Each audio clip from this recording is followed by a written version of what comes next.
প্রিয় শিক্ষার্থীরা, আশা করি সবাই ভালো আছো। আমি Mohammad Inzamamul Haque, lecturer chemistry, Bandarban collectorate school and college. আজকে ছোট একটি সময়ে তোমাদের সাথে জারণ বিজারণ বিক্রিয়ার একটি টপিক নিয়ে আলোচনা করব। আমরা সবাই জানি জারণ বিজারণ বিক্রিয়ার যুগপৎ সংঘটিত হয়, অর্থাৎ জারণ আর বিজারণ বিক্রিয়া একই সাথে সংঘটিত হয়। তো সেটা বোঝার জন্য আমরা আজকে একটা টপিক, আমরা একটা বিক্রিয়া চুজ করলাম। হাইড্রোজেন এবং ক্লোরিন এই দুইটা পরস্পর বিক্রিয়া করে হাইড্রোজেন ক্লোরাইড একটা যৌগ উৎপন্ন করছে, আর বিক্রিয়াটা একটি সংযোজন বিক্রিয়া। এই বিক্রিয়া যে জারণ বিজারণ বিক্রিয়া, অর্থাৎ এখানে জারণ এবং বিজারণ বিক্রিয়া যে একই সাথে সংঘটিত হচ্ছে, আমরা সেই বিষয়টা একটু দেখার চেষ্টা করব। আমরা জানি যে যখন নাকি কোনো একটা রাসায়নিক বিক্রিয়া সংঘটিত হয়, মৌলের অর্থাৎ মৌলিক পদার্থের জারণ সংখ্যা শুরুতেই শূন্য থাকে। সেই হিসেবে হাইড্রোজেন এবং ক্লোরিন এই দুইটা যেহেতু অণু, মৌলিক অণু, তাদের জারণ সংখ্যা বিক্রিয়ার শুরুতে শূন্য হবে। আফটার রিঅ্যাকশন, বিক্রিয়ার পরে গিয়ে আমরা দেখব যে এখানে জারণ সংখ্যা দেখা যাবে হাইড্রোজেনের হচ্ছে +1 আর ক্লোরিনের হচ্ছে -1, অর্থাৎ ক্লোরিনটা ক্লোরাইডে পরিণত হয়েছে। আমরা জানি যে হ্যালোজেন সমূহ সাধারণত বিক্রিয়াকালে ইলেকট্রন গ্রহণ করে, সেজন্য তাদের জারণ সংখ্যা নেগেটিভ। আর হাইড্রোজেন সাধারণত যখন অধাতুর সাথে বন্ধনে যুক্ত হয়, তখন তার জারণ সংখ্যা পজিটিভ +1 হয়।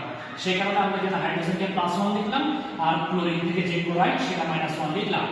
এখন আমরা একটা জারণ বিজারণ বিক্রিয়ার যুগপৎ সংঘটিত হয় সেটা বোঝার জন্য প্রথমে জারণ সংখ্যাগুলো বিক্রিয়ক আর উৎপাদের জারণ সংখ্যাগুলো সেট করে নেব। এরপরে যে কাজটা করব, আমরা এই জারণ সংখ্যা সেট করার পর দেখতে পাচ্ছি যে বিক্রিয়ার পূর্বে হাইড্রোজেনের জারণ সংখ্যা ছিল 0, আর বিক্রিয়ার শেষে হাইড্রোজেনের জারণ সংখ্যা হয়েছে +1।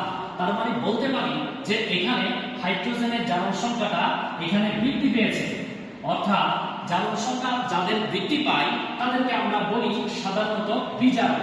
এখানে হাইড্রোজেন হলো একটি বিজারক, এখানে বেড়েছে তার জারণ সংখ্যা।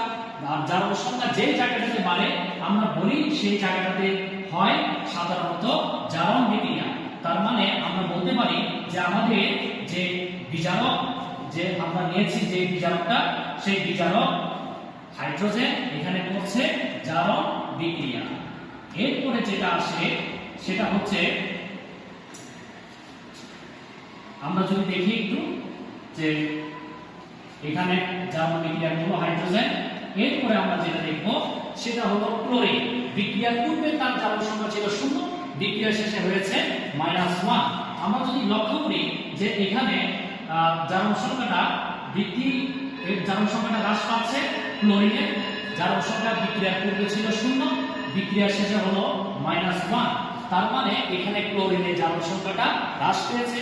আর জারণ সংখ্যা যা হ্রাস পায় আমরা তাদেরকে বলে থাকি সাধারণত জারক পদার্থ।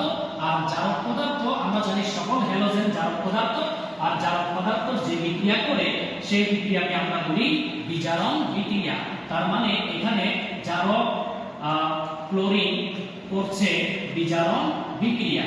আর এখানে যে বিক্রিয়াটা হচ্ছে সেই বিক্রিয়াকে যদি আমরা সামগ্রিকভাবে অর্ধ বিক্রিয়া আকারে দেখি, তাহলে দেখতে পাচ্ছি যে এখানে হাইড্রোজেন অণু বিক্রিয়া শেষে দুইটা ইলেকট্রন ত্যাগ করছে, একটা হাইড্রোজেন অণু দুইটা ইলেকট্রন ত্যাগ করবে একটা অণু, এবং সেখান থেকে সৃষ্টি হবে দুইটা হাইড্রোজেন ক্যাটায়ন। এরপরে এখানে দেখা যাচ্ছে ক্লোরিন অণু, যে ক্লোরিন অণুতে বিদ্যমান দুইটা পরমাণু, হাইড্রোজেন অণু যে দুইটা ইলেকট্রন ত্যাগ করলো সেই দুইটা ইলেকট্রন গ্রহণ করে এখানে আসলে সৃষ্টি করবে দুইটা ক্লোরাইড অ্যানায়ন। এভাবে সাধারণত এখানে ইলেকট্রন ত্যাগ এবং গ্রহণ ঘটেছে, আর জারণ বিজারণ বিক্রিয়া সংঘটিত হয়েছে। আশা করি তোমরা বুঝতে পেরেছো। আর ক্লাসে থাকার জন্য সকলকে ধন্যবাদ।